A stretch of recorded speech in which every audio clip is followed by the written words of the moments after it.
It's how things were 50 years ago. Businesses might hire a few blacks for menial backroom jobs. But outside of black neighborhoods, you wouldn't see them sitting at a desk or out front dealing with customers. There were commissions and talks and some progress, but a lot of people felt things just weren't going far enough, fast enough.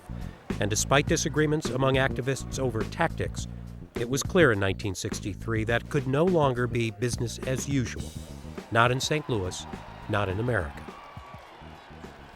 In August of that year, there was the March on Washington. But a lot of St. Louis's civil rights activists missed Martin Luther King's I Have a Dream speech.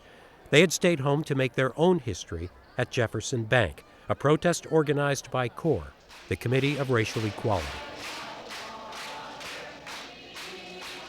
It was the first time that we had had a major confrontation between the power structure, the in-group, the business community, and just the average African American.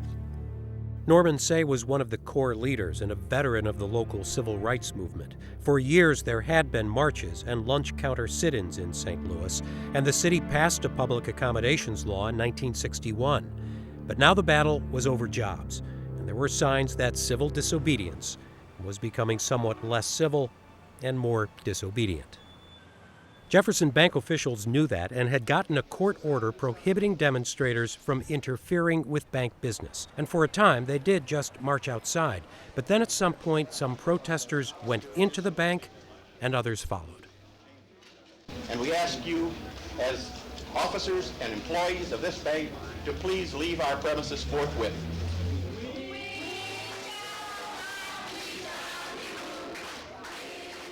It was not planned to be more disruptive.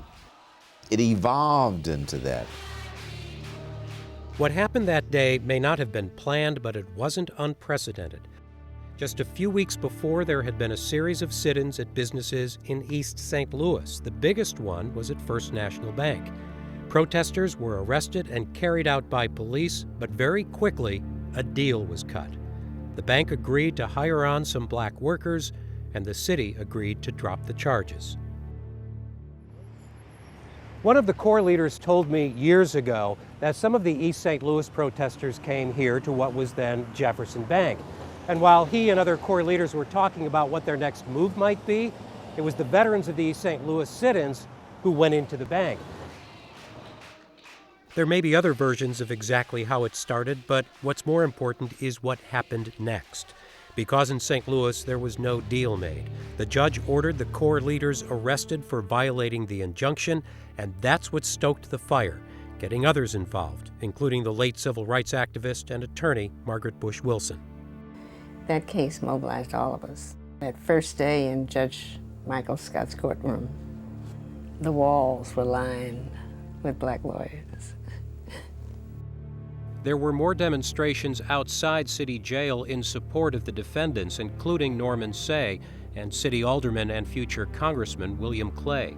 And for months, protesters continued their pickets outside the bank until they began to see real change. The demonstrations ended because the banking industry and other companies began employing African Americans. In fact, while we were in jail, companies were going out to the Urban League, the NAACP, to various social organizations, political organizations, and employing African Americans. And so that's how it ended. Early the following year, Mayor Tucker's Employment Commission announced that since the previous summer, local banks had hired 84 Negroes into office, clerical, and training positions. And throughout the city, more than 1,000 blacks had been hired or put in training programs by all kinds of companies. 13 of them had never, ever before hired a black employee.